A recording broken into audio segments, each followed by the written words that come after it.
Before we begin tonight's story, make sure you subscribe to the channel and leave a like on this video. It may seem like a small gesture, but your support helps. These stories reach people who enjoy emotional journeys, meaningful moments, and the kinds of experiences that stay with you long after the video is over. And if you enjoy stories about relationships, difficult choices, unexpected encounters, and the quiet moments that have the power to change a person's life forever, then you're in exactly the right place, because tonight's story isn't built around betrayal. There are no screaming matches, no dramatic confrontations, no shattered dishes or slammed doors, and no single explosive moment that instantly destroys everything. Because real life rarely works that way. Most of the time, the events that change us the most don't arrive with warning signs. They don't announce themselves. They don't come crashing into our lives like a storm. Instead, they arrive quietly, hidden inside ordinary moments. A simple conversation, a casual decision, a chance encounter, or perhaps a knock at the door. Looking back now, I realize that everything started with something so small that most people would have ignored it, without giving it a second thought. Just a knock, nothing more. But sometimes the smallest moments carry the greatest consequences. That unexpected knock forced me to confront truths I had spent years avoiding. Truths about loneliness, truths about commitment, truths about the distance that can quietly grow between two people who once believed nothing in the world could ever separate them. And most importantly, it forced me to ask myself a question I wasn't prepared to answer. What happens when the life you've built no longer feels like the life you're actually living? At the time, I had no idea that question would eventually change everything. I only knew that the day had started like every other day. The kind of day that slips by unnoticed. The kind of day that blends so perfectly with every other day, that weeks pass before you realize nothing memorable happened at all. There was no strange feeling when I woke up that morning. No sense that something important was approaching. No mysterious instinct whispering that my world was about to change. Everything seemed exactly the way it always did. Outside, the neighborhood moved through its familiar routine. Cars rolled slowly down the street. Children laughed as they rode bicycles along the sidewalks. Neighbors watered their gardens and exchanged friendly greetings. Somewhere nearby, the sound of a lawnmower filled the air, creating the familiar soundtrack of suburban life predictable. Comforting, ordinary. Inside my house, things were even quieter. The refrigerator hummed softly in the kitchen. A clock hanging on the wall marked each passing second with patient determination. Tick, tick. Tick, every sound identical to the one before. Nothing unusual, nothing remarkable. Just another ordinary day. And looking back now, that's what makes it all so unsettling. Because life doesn't always change during obvious crises.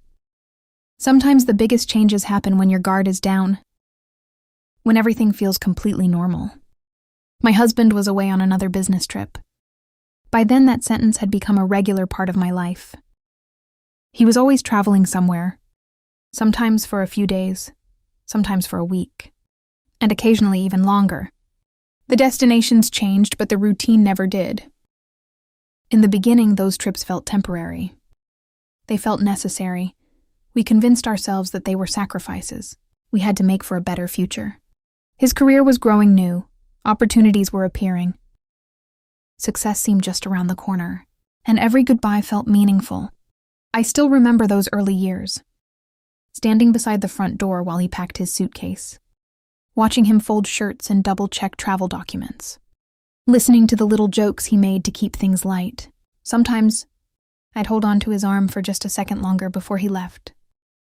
Not enough to stop him, not enough to make a scene, just enough to silently communicate, something I could never quite say out loud. Stay, please. Stay a little longer, but I never actually said those words. Instead, I smiled. I wished him luck. I told him to be careful. And I played the role of the supportive wife perfectly. Maybe that's what people do when they love someone. They learn how to hide certain fears. They convince themselves that everything is fine, because admitting otherwise feels selfish. The trips continued, months passed. Then years. And what once felt temporary slowly became permanent.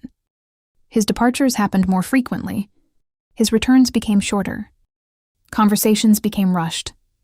Schedules became complicated. And eventually, airports seemed to occupy more space in our marriage than our own living room at first. I listened carefully whenever he talked about the cities he visited: Chicago, Denver, Atlanta, Seattle, Boston, Phoenix. Each destination sounded exciting. I imagined crowded streets and towering buildings, busy restaurants and hotel rooms overlooking unfamiliar skylines. But after a while, the stories began to blur together. Different city, same distance. Different hotel, same absence. And with every trip, something inside our home quietly changed.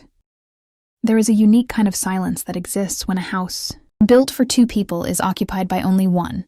It's difficult to explain. It's not peaceful, it's not relaxing, and it's certainly not comforting. The rooms feel larger, the hallways seem longer.